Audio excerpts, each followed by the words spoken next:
SmackDown took place last night, and before I get to review, I wanted to say that I'm recording this video past midnight and it's Halloween, so everyone, happy Halloween. Halloween's my favorite holiday of the year. I have done previous reviews on this channel of horror movies.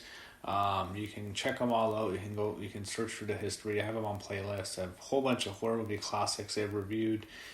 Unfortunately, I couldn't watch Mitch this year. It just hasn't been a good year. There's been enough horror in the world. I don't think I need to see a movie anymore. But I wanted to just wish everyone a happy Halloween. And if you're taking your kids out trick-or-treating, stay safe. So, you had SmackDown. You did not have a Halloween-themed show like you had on Halloween Havoc, which is awesome, by the way. I still love Halloween Havoc. I had to remind everyone how awesome Halloween Havoc was. But on SmackDown, you did have more of just a regular show. This was a show with Roman Reigns and Jey Uso in the ring. They have an emotional moment. A bit too much crying, but the whole thing is Jey Uso's in the ring. He can't believe what Roman did to him. He doesn't know what's going on. And eventually, he's yelling at Roman. Roman explains that he had to do that to him to put him in line. And he told him basically you have to be in with the Roman, accept him, or you're out of the family. And he talks about the beating he gave to Uso. And Uso's crying throughout this whole segment. I thought Roman and Jey both did a good performance. In particular, Roman. I think Roman's just great I think Roman's just awesome right now as a heel. I think he might be the best wrestler of the year right now. I think that's how good of a job Roman Reigns is doing.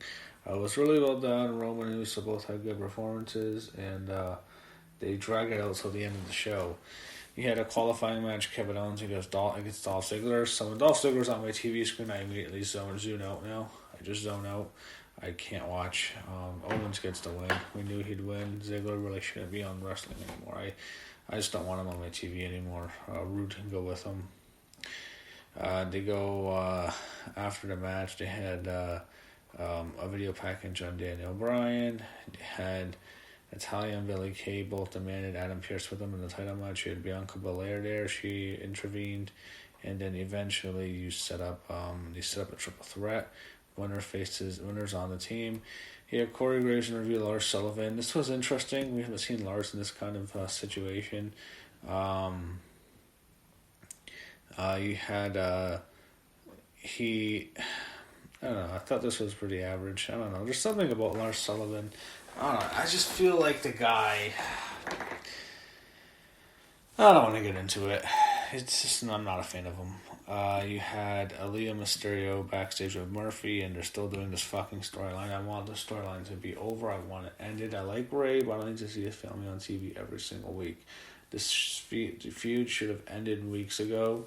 I'm sick of Rollins and Murphy and Rey Mysterio on this whole love triangle, or not love triangle, but the whole love storyline he has with Aaliyah. I'm so tired of this. I'm so over this.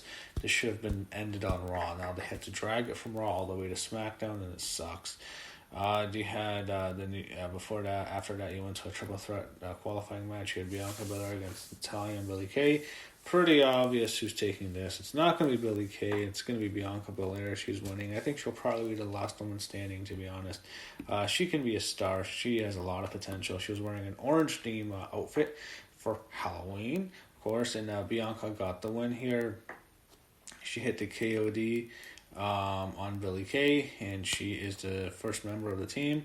In the back, had Carmella enjoying a drink. She talked about her return to action. She said she'd do whatever it takes to get ahead, and she promises to return next week. You had Murphy try to apologize to Ray and Dominic, and then he had Aaliyah and him get to the ring, and he wants to apologize to them. They wouldn't come out. Murphy pleaded with them, and Aaliyah is distraught that they weren't coming out. Rollins music hits, and he made his way to the ring. He's known that Ray and Dominic would never accept him. Rollins pointed out that he'll accept Murphy in the relationship. He said he embraced Murphy and Aaliyah's relationship, and he'll even marry them right now. But this whole thing was annoying. He had Dominic attack Rollins. Murphy pulled him off, and then he attacked. You had Dominic got into Murphy's face, and then they ended up brawling. Ray gets out when he fights with Murphy. He set up a 619. Aaliyah jumps in the way. Ray demanded she move. She wouldn't. Ray asked her to leave. She won't. And then Aaliyah said she loves Murphy. The guy who's 13 years older than her, which shocked Ray. Aaliyah repeated that she loves him, and Ray and Dominic are shocked and start walking away. And Murphy and Aaliyah kiss. So, yes, they have to do this damn segment. Oh, this is a horrible angle. Anyway, 32-year-old making it with a 19-year-old. Right, thank you, WWE.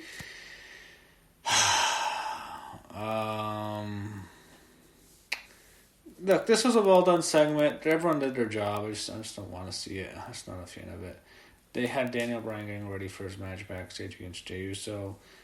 He talks about he's getting prepared for the best Jey Uso. Street Profits make their way to the ring. They point out New Day's one of the greatest teams ever. However, they're coming to throw all the pancakes. I think that's the match. With the New Day, had the Street Profits defeat Cesaro Nakamura.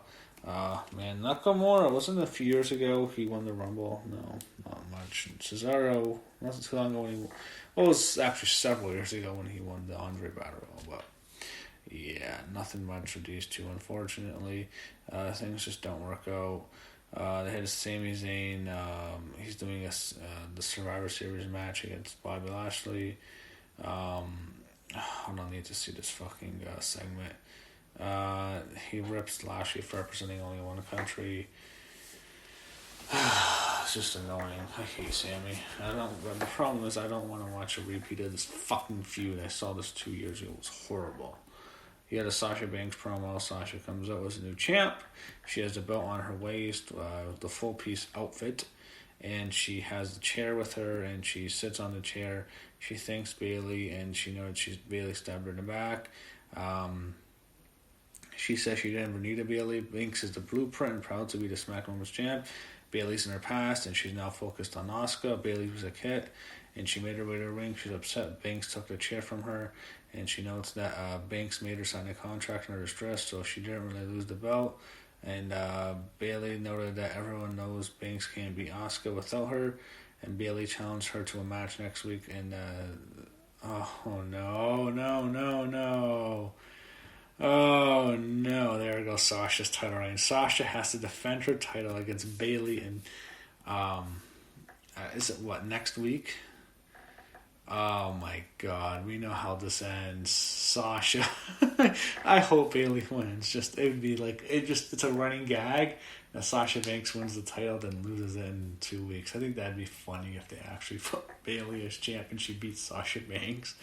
I think that I kind of want Bayley to win. That would just be funny.